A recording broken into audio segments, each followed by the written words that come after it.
Nakita sa dalawang mata ni Lucio kung paano nilamon ng Poy-a ang sasakyan ni Tanggol habang nahulog ito sa tulay, kaya't sila'y naniniwala na wala na itong si Tanggol sa mga oras na yon.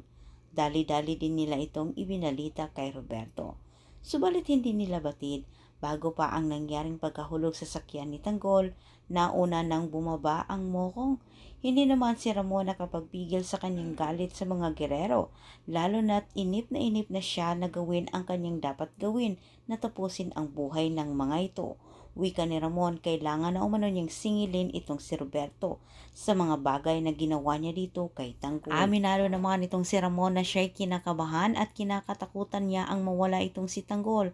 Wika nito, kahit anong oras man ay mawala umano itong si Tanggol dahil sa pananabang umano ng mga gerero dito kay Tanggol, lalo na't mag-isa itong lumaban. At habang nakipagbakbaka naman itong si Ramon sa pamilyang gerero, dumating naman itong si Tanggol sa kanilang mansyon na buhay. Bagay naman na sobra itong ikinatawa ni Julio at Marites. Samantala, tuluyan ang naipanalo ni Tanggol ang laban nilang dalawa ni Miguelito. May magandang napupuntahan ang bawat pagtangka ni Roberto sa buhay ni Tanggol. Dahil dito si Tanggol ang tuluyang nanalo. Sa kabilang dako, tilang uunahan na ni Rigor itong si Tanggol sa banta nito sa kanya. Tilang siya na ang alis sa pagkalispo.